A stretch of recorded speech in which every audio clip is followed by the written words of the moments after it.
Okay, welcome to Curator Highlights. My name is Zoe. I'm the curator of the Holden Gallery at Manchester School of Art, and I'm delighted to be joined by Mariama Attah, who is curator at Open Eye Gallery in Liverpool and was previously curator at Photoworks. Emalee Beddoes-Davis, who is curator of modern and contemporary art at Birmingham Museum and Art Gallery, and Dave McLeavy, who is curator at Humber Street Gallery in Hull and founder and editor of the web platform Young Artists in Conversation. So thank you all for being here.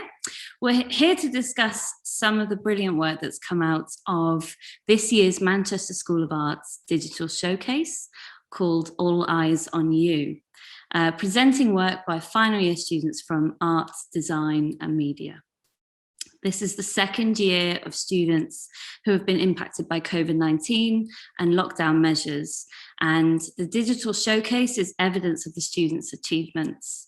Their continued dedication and resilience has been really admirable, and I've been so impressed by the quality of work that's come out of them this year.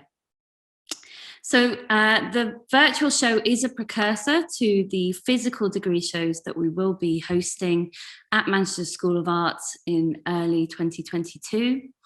And that will be for both years 2020 and 2021 graduates. So I'm looking forward to working on those. But as a way of celebrating the digital showcase this year, I've invited Emalee, Dave and Mariama to highlight some of their favourite work from the digital showcase. So welcome all. Emalee, would you be happy to begin? Of course, yeah.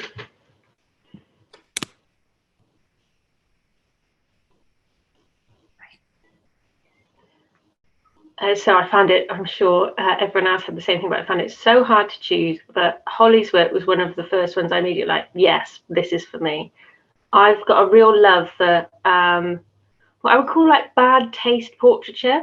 So it's not at all bad portraiture, but it's got these like oversaturated colours. There's some sort of discomfort and awkwardness to it. And I really love this at the moment. I've seen quite a lot of it coming through with young artists. It reminds me of John Bradbury, especially her focus on working class lives and identity and sort of like kitchen sink drama, which is something that's really important to me. I'm a curator from working class background, and it's a weird space to be in. And as soon as I see like working class stories coming through, I just feel so excited to see that change happening.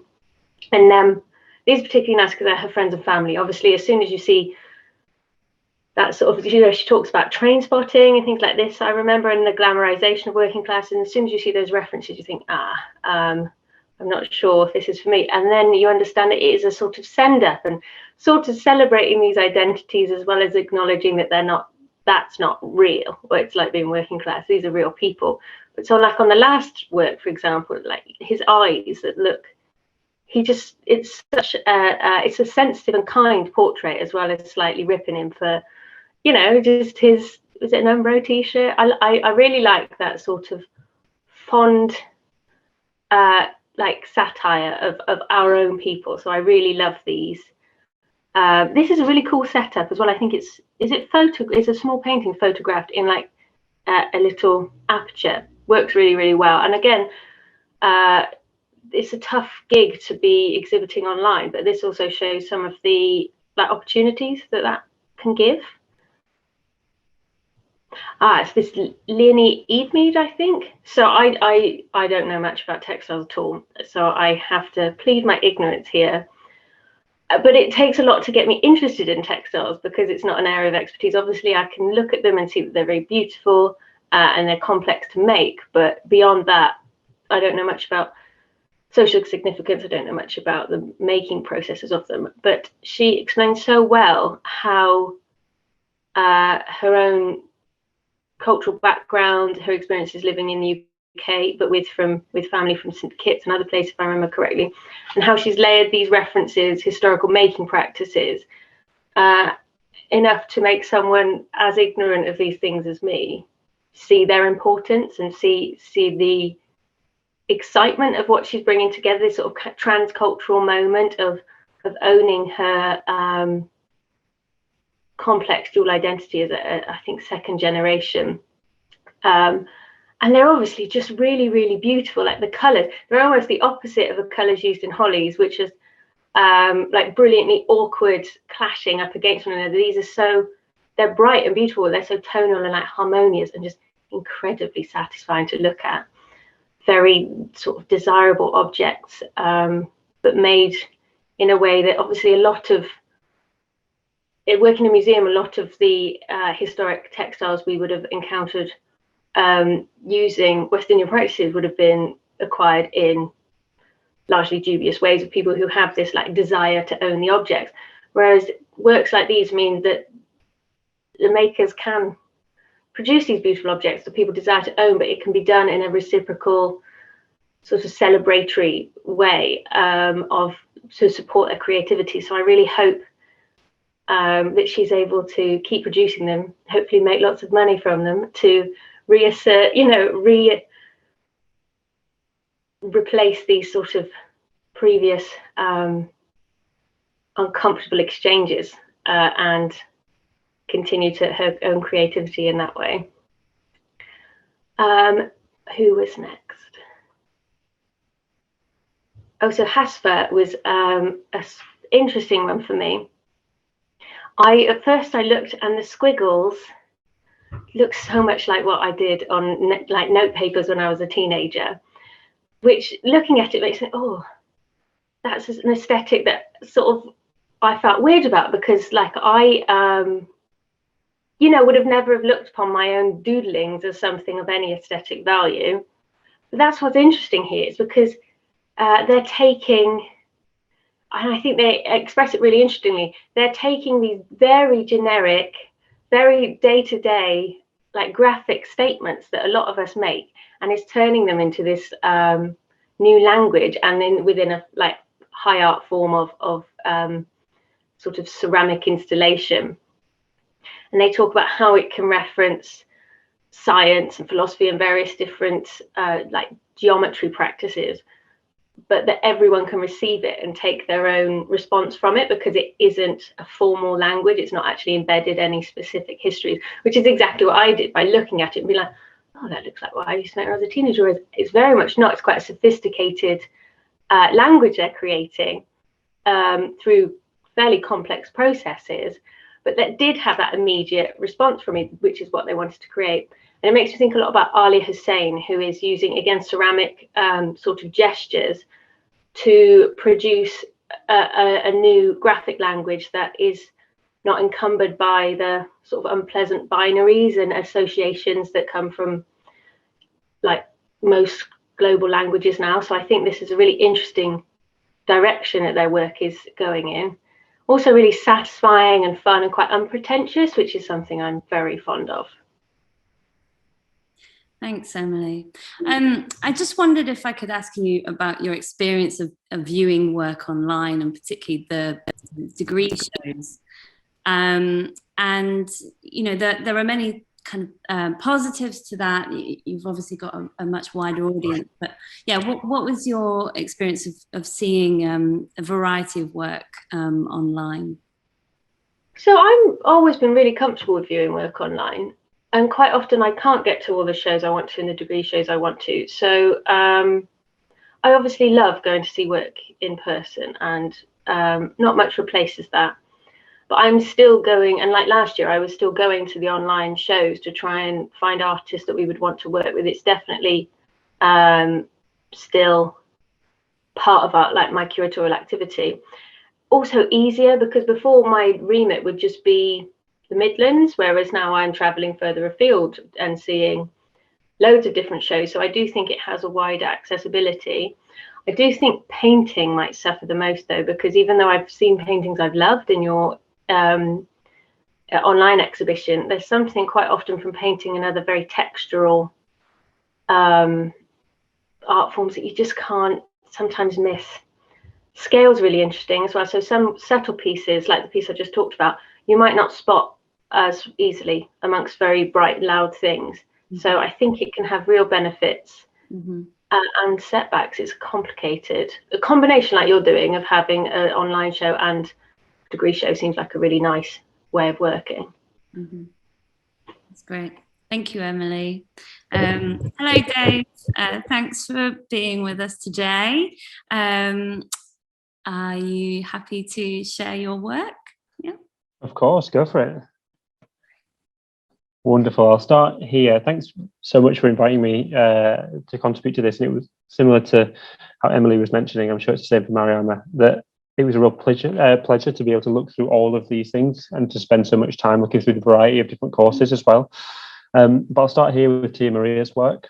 So what I found interesting here is kind of what you kind of bring to this work. So for me, as well as them being super interesting visually, that it started to really bring to the fore some of the research that I'd been doing for other projects that I couldn't help but pull out when I was looking at these works. So for me, I was kind of my concurrent research around a lot of Google's Deep Dream AI software, which essentially, for people who are unfamiliar, is this artificial intelligence that one clear example is where this artificial intelligence builds like images of dogs into lots and lots of other images that you feed into this artificial intelligence, because it's been pre-programmed using this kind of data set of like 120 dog breed images. And the reason I mention that is it becomes this kind of hallucinatory experience, which really made me think about that when looking at Tia Maria's work, that it felt like all of the works, a series of these kind of circles and shapes, felt very much kind of hallucinatory, this kind of combination of the conscious and the unconscious, and just this way of almost using the work to transport you into a different place, which they mentioned quite a lot in the text surrounding the work. I also really like the circular presentation, as simple as it is, but just as an alternative way of framing painting. It reminded me quite a lot of this painter called Simon Bill, who used to work a lot on oval shapes, and again would kind of use that format as a way of kind of subverting what the traditions of painting would be.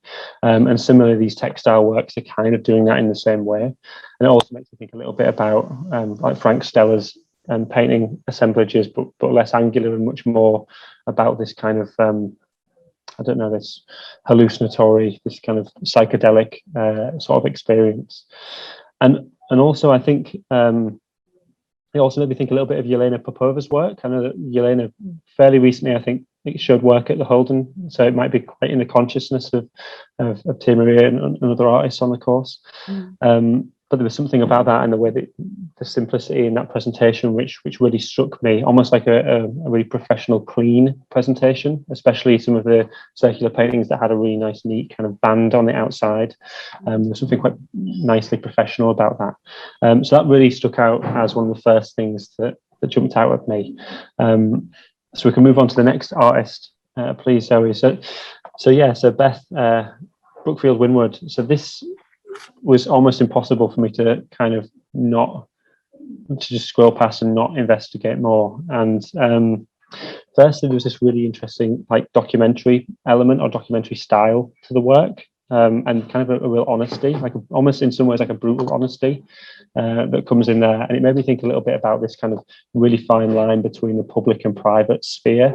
So some of these images, this is essentially a moving image work where all of these tiles are short, almost documentary clips of Beth doing a range of activities, some of which are kind of quite banal, and you feel like you're kind of witnessing something that would be day to day, and then some things are much more performative, such as the kind of the section in the center with the application of face paint and expressive makeup. And there was this kind of slightly kind of voyeur position that you assume as the viewer in this, and for me it was like a really interesting kind of commentary on, I suppose, how we are looking at other people all the time, whether it's through social media, the way we represent ourselves. And it was almost like a position that Beth seemed to be taking, where it was not really caring about that distinction between the public and private, which I thought was particularly interesting. The simplicity of Beth's artist statement as well that accompanied the work, because I was really interested in the digital format of how you can kind of place your work directly against like context specific writing. And Beth had really kind of subverted that by just having two lines that were quite quite flippant in some ways, almost quite dismissive of the whole process of trying to use text to frame the work. And were quite antagonistic as well, almost maybe like a little bit of a frustration with the institutions, whether that's the institution that Beth is existing in or the ones that are outside of the art institution. And for me, I wasn't sure whether or not I really liked that or disliked that. And for me, that was like enough to feel like it was important to pick and to select. So there was something about this work.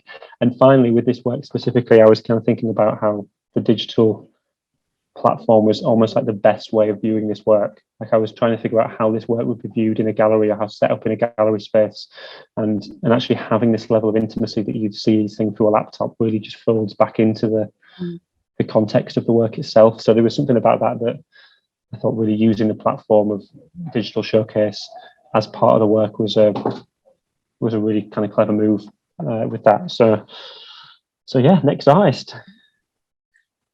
Wonderful. Gabriele, apologies for the mispronunciation on that.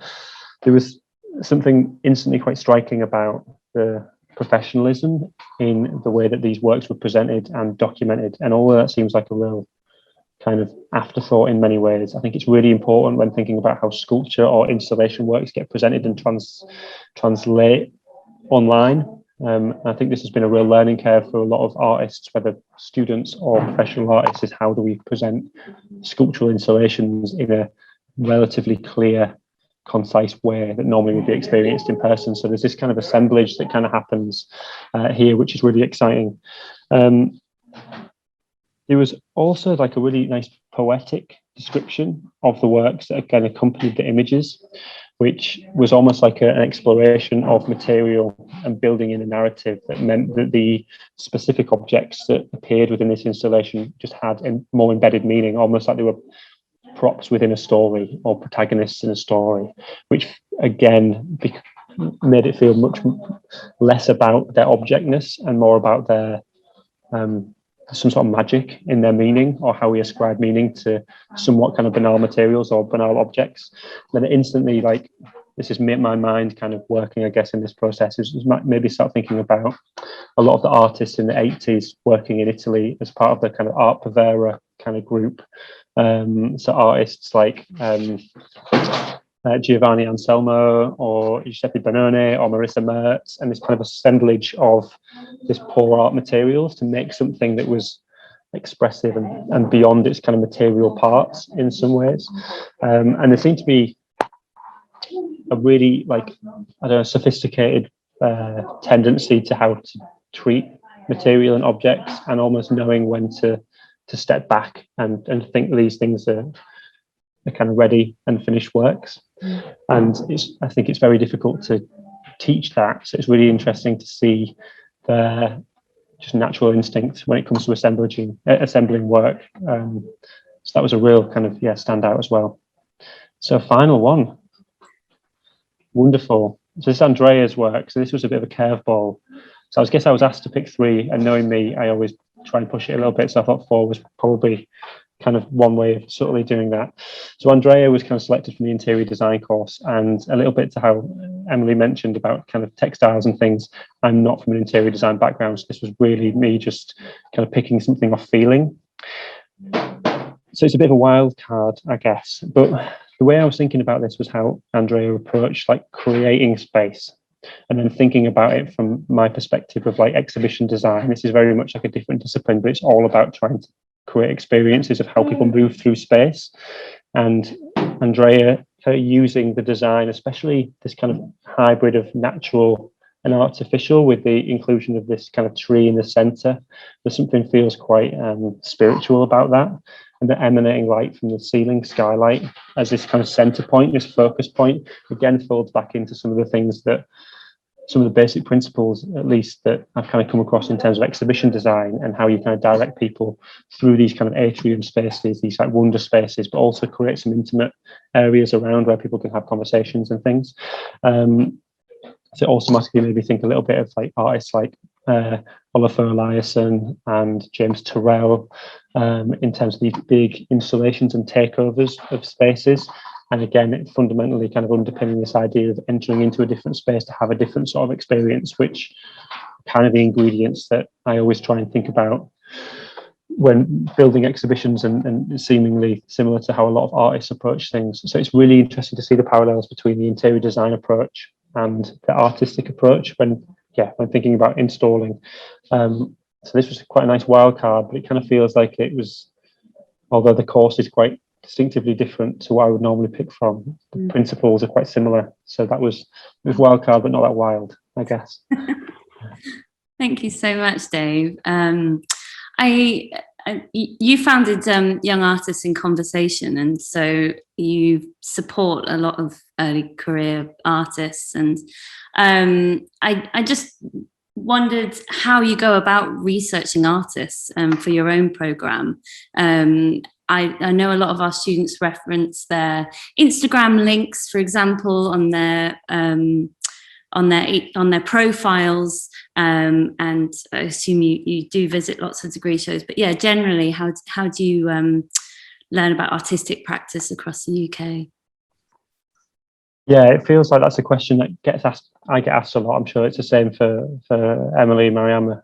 It's kind of different in a way. There's lots of multitude of different ways. So for me, visiting shows, visiting degree shows, visiting other kind of like emergent practice kind of shows, so thinking about the gallery networks or the organizational networks that are supporting artists at that point, and really just following what they're doing, whether it's visiting their shows in person or just constantly being aware of their program, and then just trying to spend a bit of time every week just dedicating that to research. There's also, I guess, through social media is a big way. I mean, me personally, I don't use social media, but I know that it's heavily influential in terms of how people come across artists, especially Instagram, with it being so visually heavy. In terms of YAC, Young Artists in Conversation, for me, it all started by me just kind of knowing different artists and wanting to interview them. But then as more people were involved in the writing process, they were suggesting artists. So for me, that becomes like this growing database where I'm constantly being presented by interesting artists that I hadn't already come across, and also knowing a lot more about their practice from editing all of the interviews. So it feels like those are kind of some of the different means of coming across different artists, and just making a conscious effort to go and see things and to research things. It's, in a way, it's not ever going to present itself to you, or at least the kind of most interesting artists aren't necessarily the ones that work is just going to come across your desk or come across your phone, but actively trying to seek and follow those little rabbit holes and hearing recommendations from other curators and always being in those types of conversations and spending time in those circles kind of folds into the broader network, I think. Thanks so much, Dave. Thank you. And finally, Mariama, it's so wonderful to have you here. Thanks for having me. Let's begin with yours. Yeah. So this first body of work is by Ella Fratley. So the way that Ella described the work is that it's about kind of this idea of repetitive mark making. And I thought, and they also described this as being a kind of way of developing like a coping mechanism. I really like this idea of using art as a way of kind of self-soothing. So thinking of this, obviously thinking about the outcome of the art process as well, but also thinking about like what is that process to get to that end point. I think what's really intriguing about this work is that you can see the record of that thought process, but you can also see that record of like the emotion that was taking us from the beginning to the end. There's something really fascinating about being able to kind of trace back through the lines of an artwork to see like what the original idea was, and to wonder or kind of imagine some of the emotional spaces that the artist was moving through to get from the starting point to the end. Something that I'm really interested in is just thinking about like what is that research process, or how does an artist start with an idea and get to that end point, and what are all those invisible routes and those invisible decisions that they make or take along the way. So that idea of being able to kind of literally see those traces is really just kind of fascinating for me as well. Ella also talks about this idea as a way of kind of coping with trauma. And I think that's a really fascinating way of looking at art as well. So thinking about it in terms of aesthetics, but also using it as a practical tool for kind of getting through life and kind of getting through the day as well. Ella references nostalgia as well. And so this is a coping mechanism or a tool that has been with them since childhood. And I think that there is something really kind of wholesome about this idea of taking something that you've used from childhood, and it's a way of kind of working through trauma or a way of working through kind of emotions that are difficult to process. And as you grow as a human or as you grow as a person, that coping mechanism also has to grow or adapt or evolve as well. I think there's something really like mature and very kind of finished about this approach or about this process. And I think what I really love about that is that you can see the evolution of the artist, but also as the person or as the person themselves as well. So kind of illustrating this inner world or the inner selves. And Ella also talks about this idea of time not necessarily being linear. So again, we're going back to that idea of tracing through our lives and tracing through the artwork itself and figuring out the different selves that we're inhabiting in different contexts or in different kind of emotional spaces. And I just really like this idea of the mark making being permanent. So taking difficult issues or difficult topics and turning them into something that is very kind of aesthetic and very beautiful, but also using that as a way of kind of processing through those emotions as well. Also, trauma is something that kind of sits with us and it kind of leaves a mark on us as well. And I think this is a really beautiful metaphor for understanding how we can kind of transition through those feelings or how we kind of evolve into something else. And those traces are always with us, but I think it's interesting to see how they are able to kind of be adopted into something else or kind of shaped into something else that we're able to kind of cope with and deal with on a daily basis. So that was Ella. So this is work by Jasmine. I really love this work. So Jasmine was explaining that they were born in China, but they were raised in the UK.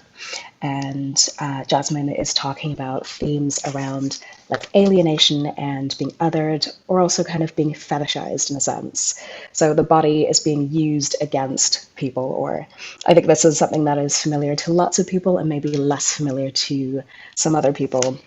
I think that's really interesting as well. So talking about a subject or an area or a theme that is very personal and very provocative and very evocative, and something that people will either immediately recognize and have empathy for because they have that experience, or is kind of slower on the uptake because maybe it's not something that people have experienced or kind of or are less aware of.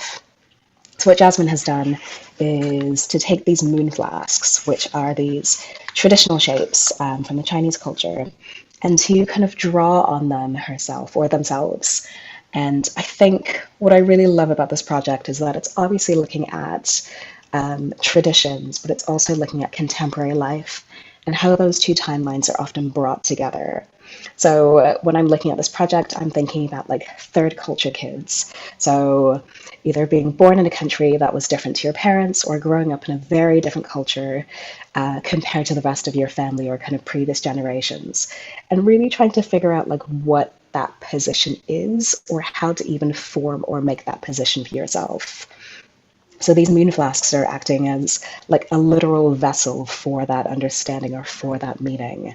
So Jasmine has drawn onto these, and it's a way of kind of collapsing time between traditional practices of making these flasks, but very contemporary issues. So again, going back to those ideas around being othered, having like very like aggressive, like everyday interactions with people who are not necessarily sympathetic or kind of welcoming or open to you being in this culture, despite you being born here or not.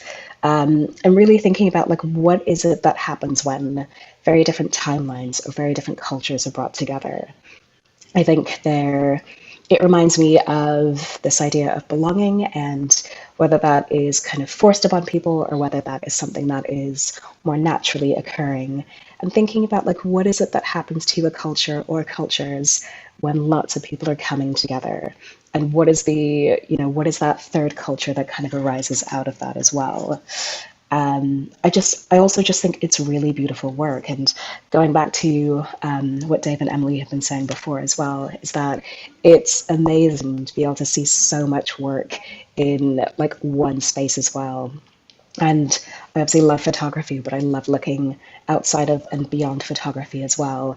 And I think this is like a beautiful example of contemporary sculpture, and really thinking about like using the medium as kind of a vessel, or as kind of a surface for some of those kind of deeper or like more deep-rooted meanings as well. Yeah, I think that's it for that one. And this is some work by Eleanor. And so Eleanor's project here is looking at the idea of accessible landscapes. So they have taken a photograph of a landscape, and then they have used 3D printing to kind of form a physical rendering of that landscape. And in a sense, it's looking at making landscapes more accessible to people. I'm always really interested when people start talking about accessibility, because I'm always really curious to see and to hear and to learn exactly what it is by what they mean by accessible. I think in this instance, what Eleanor is doing is they are bringing the sculpture physically of a landscape into people's houses. So the outside is coming in, that distance between the landscape and the person has been collapsed. And the accessibility in this case, from what I understand, is that people are able to engage with landscapes that they wouldn't necessarily be able to get to. I think what that does is that it widens and it broadens the group of people who are able to engage with the landscape. But it's also kind of asking questions or posing questions around the idea of whose landscape is it? Who feels comfortable in the landscape? Who does it belong to? I think the landscape, particularly in the UK, has a very long history of it being this idyll, this beautiful place that is free for rambling and roaming. But what I think in actuality is the case is that not everyone feels that privilege, or not everyone feels that they have that permission to do so. Obviously, photography has a very, very long history of working with the landscape. And so we think about those pioneers of landscape photography who are striking out into the distance, and they're carrying large glass plate cameras on their shoulders, and they are kind of conquering nature in a sense to bring back these images to share with us. But obviously that landscape previously belonged to other people, and it has been packaged in a way to give us a version of the landscape, or a version of the countryside. I think what I really love about this project as well, and what Eleanor has also said, is that they learned a new technique. So they are learning these skills, and they are presenting and applying these new skills. And I think that is really exciting. I'm always excited to see where photography is going and what people are doing with it. And I think having these physical kind of 3D renderings of landscape photography in a landscape form is it's thrilling. And I'm really excited to see what else this project can do, but also a bit more generally just thinking about what photography is doing next. And that is one of the reasons why I chose this project. It's wonderful. Thank you, Mariama. On a kind of, as a way to wrap this up, I wondered, Mariama, if you have any advice for our graduating students. I feel very aware that the first year can often be quite challenging, perhaps I can open this up to Emalee and Dave as well, but whether you've got any advice for our students who are now leaving the art school. Yeah, I think the main thing that students struggle with after they graduate is feeling like they don't have a support system, or they don't have any kind of framework in place. I think it is fundamental to have peers around you, whether it's in the same art form or not, or if they're at the same stage in their careers or not.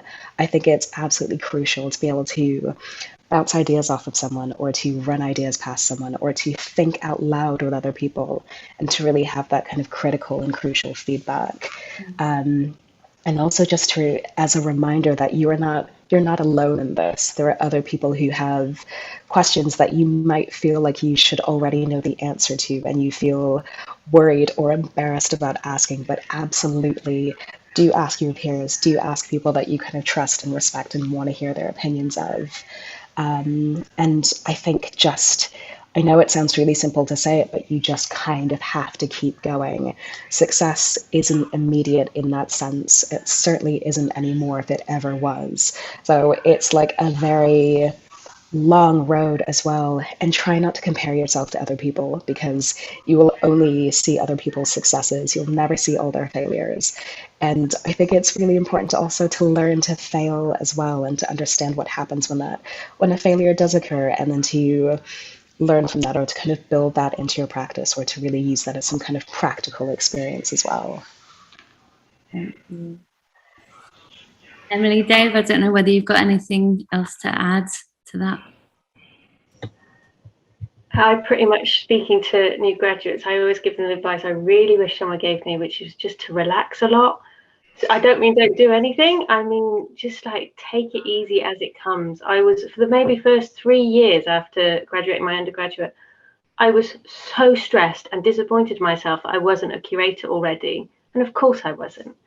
I had loads of placeholder jobs, which I really should have relaxed and enjoyed, and appreciated the fact that they were financially supporting me while I developed elsewhere.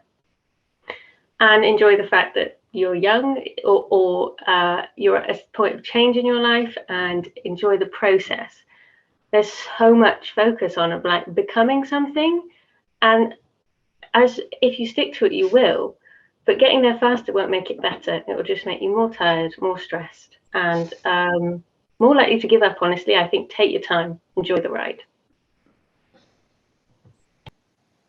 Yeah, I think I echo the same sentiments. I think one of the things I always think is interesting is this kind of real emphasis on networking. It always kind of comes through. But for me, the best networking has always been just kind of surrounding yourself with people that you really like the work that they do, or are particularly inspiring, or have share similar sort of interests or something. And then what you'll find is that inevitably is kind of the most organic way of a network growing, but also not to feel intimidated by the idea of approaching other artists who you might not know personally, but just dropping them an email like you're a big fan of their work. For me, that's like been a real revelation, the ability to just be able to drop someone an email, think I really like your work, maybe it'd be cool just to have a quick online chat. You know, it's not much time for people to commit to, and obviously lots of people are not able to do that and carve out the time, but it just means that you can have those conversations and build that kind of group around you, or be part of different groups just with the ease of dropping someone an email. So I think just not being fearful. Anyone who receives an email, if it's like a flattering one, is like, oh great, I'll get back in touch. So I think if you like someone's work, it's worth telling them, and especially if you want to kind of learn from them, or just ask them a few questions about their work, and not be afraid to do that. The worst that can happen is they don't email you back, and you're in no different a position. Yeah. Just to echo Dave about not emailing people back, I do always love receiving emails from people, and if I'm not able to reply or not able to support them in the way they wanted to, it's never because of them or their project. It's always because we're just unable to, for very boring factual meanings. So yeah, there's literally nothing to lose. Absolutely. That's great. Brilliant. Well, thank you all. That's been some really valuable advice. I'd just like to end by thanking Emalee, Dave and Mariama. And for anyone that's watched this conversation and hasn't yet checked out the digital showcase, you can go to degreeshow.mmu.ac.uk/2021. And there's a whole programme of events and talks taking place this week. But yeah, thank you all. It's been a pleasure to see you. Thanks. Bye. Bye.